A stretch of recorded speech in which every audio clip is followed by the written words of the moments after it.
तो मैं आत्माराम तुकाराम भिड़े गोकुलधाम सोसाइटी का एकमेव सेक्रेटरी अरे देखो, आप सभी का आज की इस मीटिंग में स्वागत करता हूं।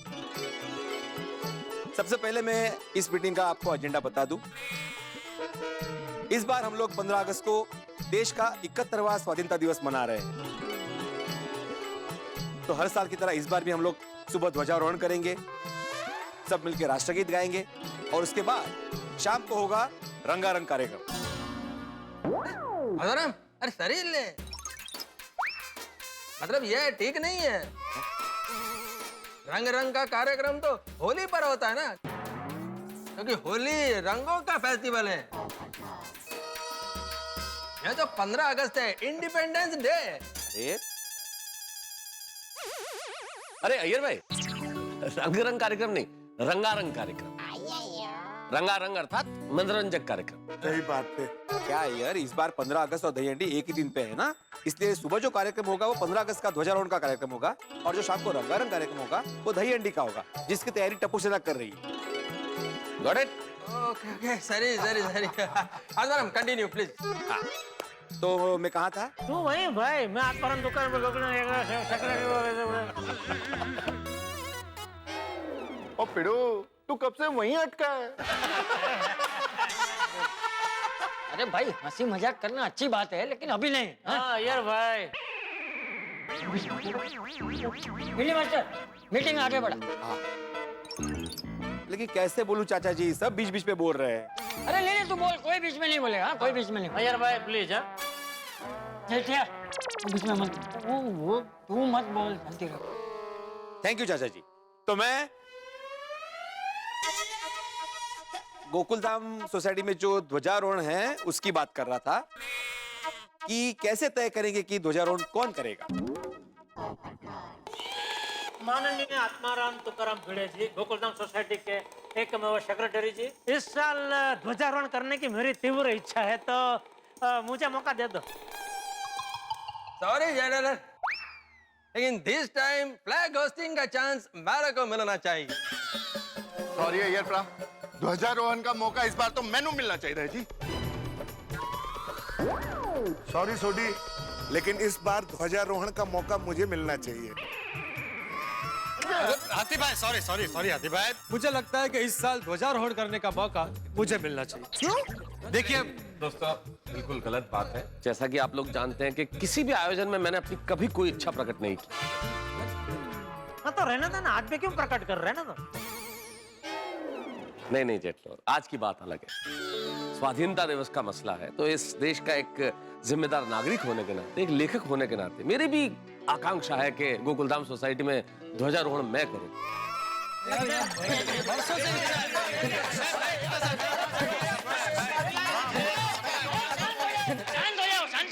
यार भाई शांति रखो ना यार, बापूजी बोल रहे हैं कब से, शांति रखो जरा। तो शांत हो गया ना, तो बैठ जा, चल बैठ जा। बैठो। सही बात है, बैठ के भी तो मिली मास्टर, तू बोल। हाँ, तो मैं कहना चाहता हूँ कि इस बार ध्वजारोहण करने की मेरी इच्छा है।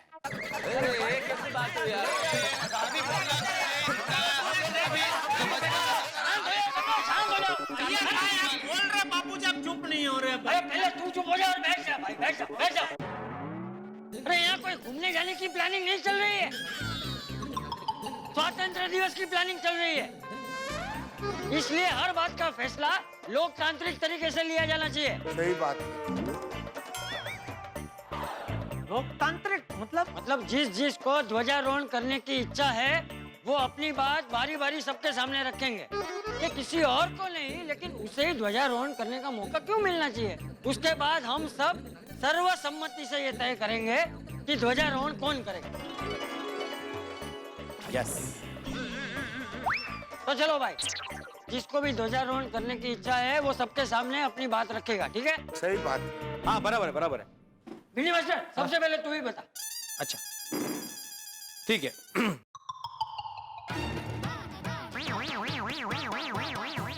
फर्ज कीजिए कि अपना भारत देश एक बाग है, तो बाग में जो कलियां होती है उनका जतन करके उनको फूल कौन बनाता है? बोलो, शिक्षक बना माली है? अरे भैया, मालीगिरी छोड़ो, सीधा सीधा बता कि ध्वजारोहण करने का मौका तुझे क्यों मिलना चाहिए।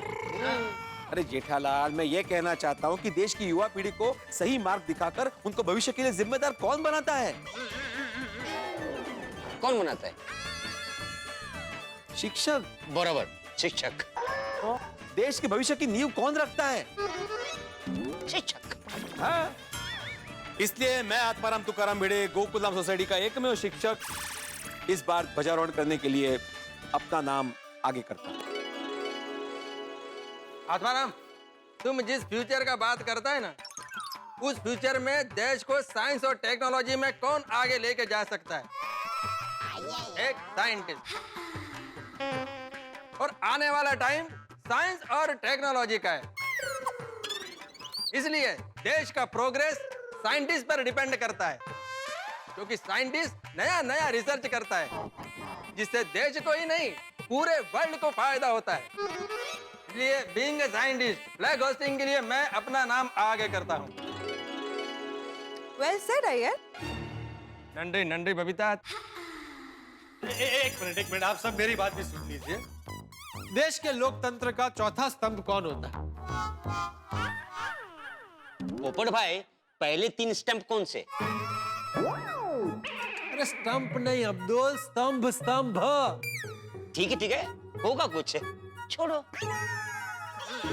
वो ऐसे कैसे चड्डो भाई, मैनू जानना है। ओ पप्पू, तू बता पहले 3 स्तंभ कौन से हैं? सुनिए, वो पहले 3 स्तंभ वो अभी महत्व के नहीं है। अभी चौथे स्तंभ की बात चल रही है ना, मैं बाद में तुझे बताता हूँ। नहीं पोपटलाल जी, आपको पता भी है कि नहीं कि लोकतंत्र के 3 पहले स्तंभ कौन से हैं? मुझे तो पता ही होगा ना, आपको नहीं पता? अरे मुझे कैसे नहीं पता भाई? हमारी कार्यपालिका, हमारी न्यायपालिका, हमारी विधायिका, 3 स्तंभ है हमारे। सुना सोडे? हाँ। तो भाई आप चौथे स्तंभ की बात करें। देश के लोकतंत्र का चौथा स्तंभ पत्रकार होता है। बिल्कुल बिल्कुल। तो उसका क्या? बताता हूँ भाई, पत्रकार समाज का आईना होता है। वो दिन रात मेहनत करके खबर की तह तक पहुंचता है और समाज के सामने उसकी सच्ची तस्वीर पेश करता है। वो देश को और समाज को जागरूक रखने का काम करता है। पत्रकार कुंवारा होता है। कौन बोला? कौन बोला? कौन बोला? कौन बोला? ये अय्यर भाई। नहीं जेठालाल, मैं नहीं बोला। देखिए, यह मजाक का विषय नहीं है। देश के जिम्मेदार पत्रकार होने के नाते इस साल ध्वजारोहण करने का मौका मुझे मिले, इसलिए मैं अपना नाम आगे करता हूं।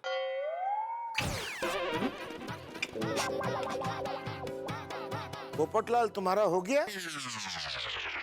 जी। तो बैठ जाओ। अब मैं कुछ कहना चाहता हूं। देखिए, देश बनता है अपने लोगों से। अगर लोग तंदुरुस्त नहीं होंगे तो देश तंदुरुस्त नहीं होगा। और लोगों की तंदुरुस्ती और स्वास्थ्य का ध्यान रखते हैं डॉक्टर। इसलिए ध्वजारोहण के लिए मैं अपना नाम आगे करता हूं। दोस्तों, इस ध्वजारोहण के संबंध में मुझे भी मेरी बात रखने का अधिकार है, तो मैं आपसे इजाजत चाहता हूं कि मैं भी अपनी बात रखूं। मैं अपने बात के प्रारंभ में सिर्फ एक छोटा सा सवाल करना चाहता हूं। आखिर सोई हुई चेतना को कौन जगाता है? अभी चेतना को तो उसका परिवार वाले ही जगाते होंगे ना मेहता साहब। अभी इधर चेतना कहाँ से है? कौन है चेतना? जेठालाल, मैं मजाक नहीं कर रहा हूं और ये मजाक का विषय भी नहीं है। मैं किसी महिला चेतना की, किसी व्यक्ति चेतना की बात नहीं कर रहा। मैं तुम्हारी, मेरी, आपकी, समाज की, इस देश की चेतना की बात कर रहा हूं। आखिर इस देश की चेतना को, समाज की चेतना को जागृत कौन करता है? एक लेखक। लेखक के पास सबसे बड़ा हथियार होता है कलम का। कलम नहीं होती तो कोई आंदोलन खड़ा नहीं होता। लेखक अपनी कलम से कला और संस्कृति को अक्षुण्ण रखने का प्रयास करता है। अपनी कलम से, अपने लेखन से, अपनी रचना धर्मिता से वो एक समाज को, राष्ट्र को एक नया आकार देने की कोशिश करता है। समाज के और राष्ट्र के निर्माण में अपनी अहम भूमिका निभाता है। इसलिए मित्रों, मुझे लगता है स्वाधीनता दिवस के शुभ अवसर पे अगर ध्वजारोहण का ये पवित्र पावन मौका किसी को मिलना चाहिए तो वो एक लेखक को मिलना चाहिए। हाँ। यानी कि मुझे। इसलिए मैं इस ध्वजारोहण के लिए अपना, यानी कि तारक मेहता का नाम प्रस्तावित करता हूं। ओ यारो, और देश के लिए सबसे ज्यादा जरूरी है देश के पहिए। देश के चक्के हमेशा अगर घूमते रहेंगे तो हमारे देश की गड्डी एकदम मक्खन वर्गे एकदम आगे बढ़ती जाएगी। और ये सब हमारे जैसे मैकेनिकल इंजीनियर ही करते हैं। बड़े बड़े ट्रक, डंपर, ट्रेन, यहां तक कि एरोप्लेन भी हमारी वजह से ही चलते हैं। अगर ये चलते रहेंगे तो हमारा देश हमेशा तरक्की करता रहेगा, विकास करता रहेगा। इसलिए मेरी आप सबसे विनती है कि इस बार ध्वजारोहण का मौका मुझे दिया जाए। Thank you.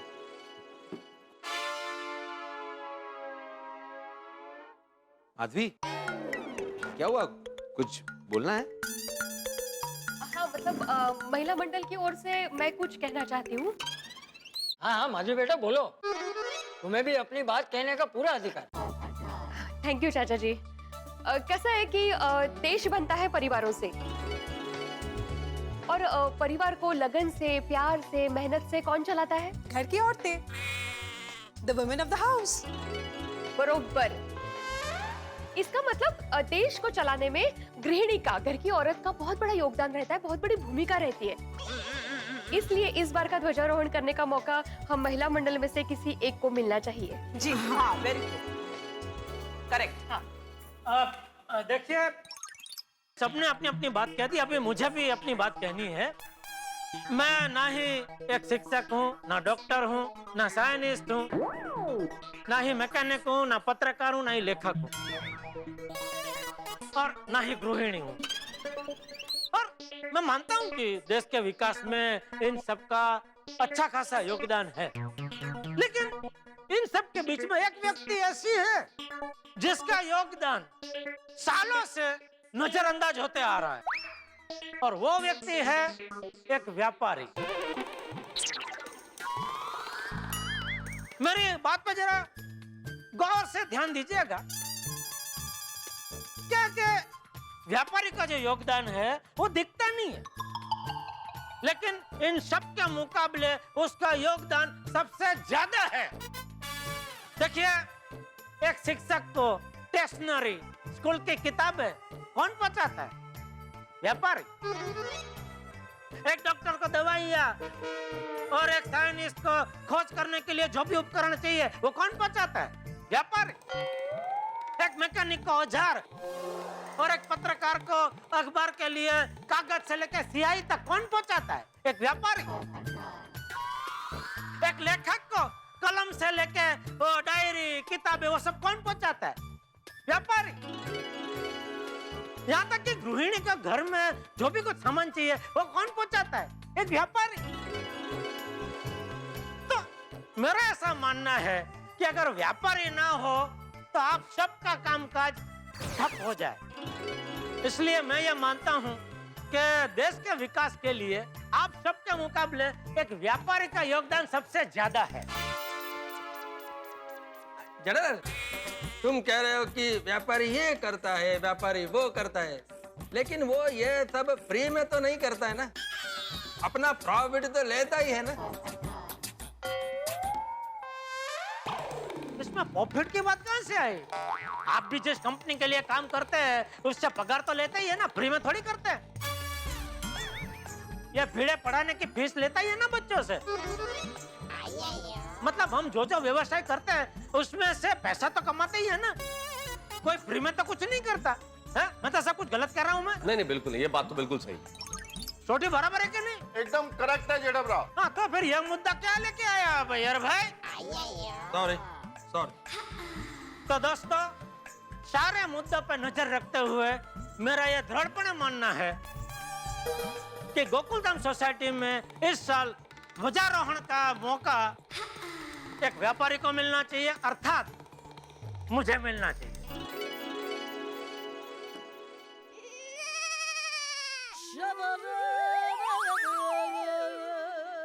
देखिए, सबने अपनी अपनी बात आगे रखी। देश के विकास में सभी का महत्वपूर्ण योगदान है, इसलिए अभी यह तय करना मुश्किल है कि ध्वजारोहण कौन करेगा।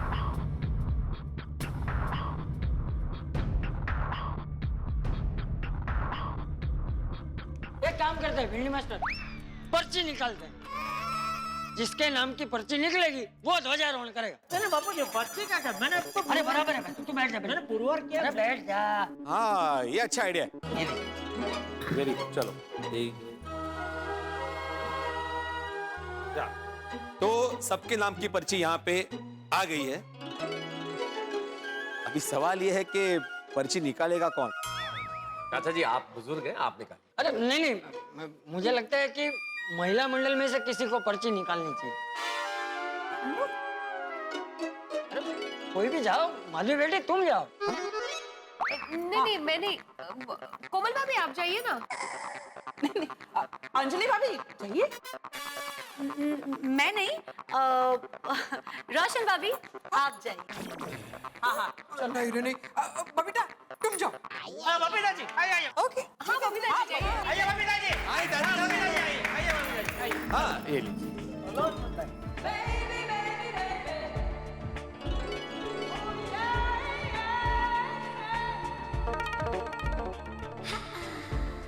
निकालिए निकालिए बबीता जी।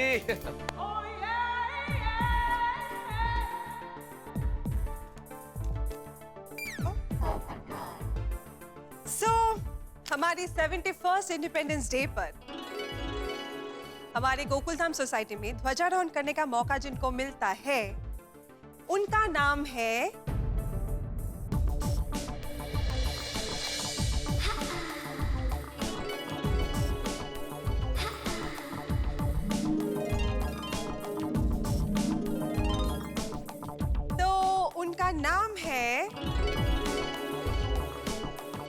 जेठा जी।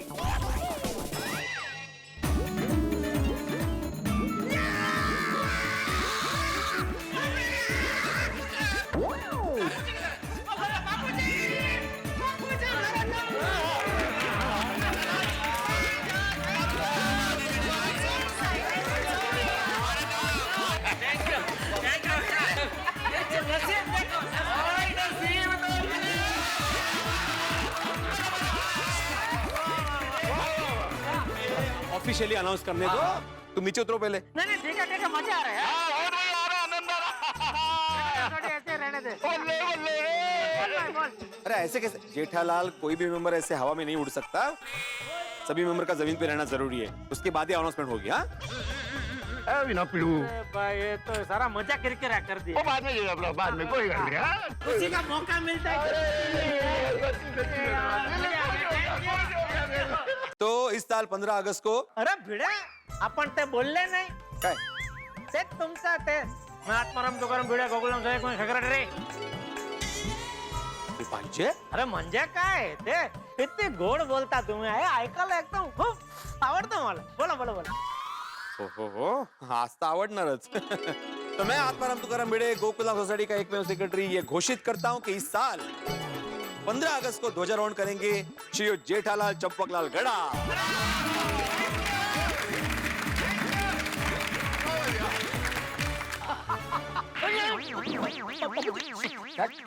सॉरी बापू जी, लगा तो नहीं? अरे ले लगा। सॉरी। तो मैं आत्माराम तुकाराम भिडे गोकुलधाम सोसाइटी का एकमेव सेक्रेटरी ये घोषित करता हूं कि आज की मीटिंग एक मिनट भिड़े, मीटिंग समाप्ति की घोषणा के पहले एक और घोषणा कर के ध्वजारोहण के बाद मेरी तरफ से सबको फाफड़ा जलेबी की पार्टी।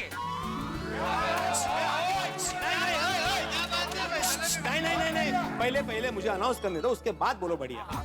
तो मैं आत्माराम तुकाराम भिडे गोकुलधाम सोसाइटी का एकमेव सेक्रेटरी सबको ये सूचित करता हूं कि 15 अगस्त को ध्वजारोहण के बाद जेठालाल चंपकलाल गड़ा की तरफ से जलेबी फाफड़ा की पार्टी होगी।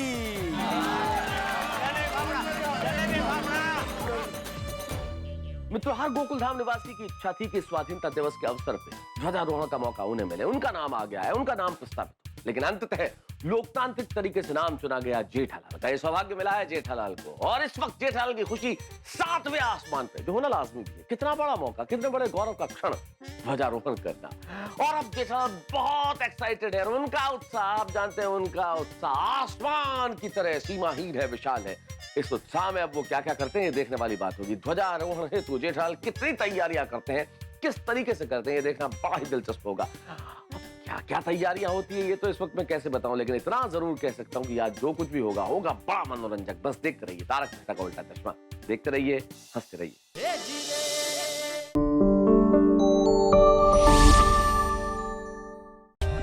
For more updates, subscribe to our channel, click the show links and enjoy watching the videos.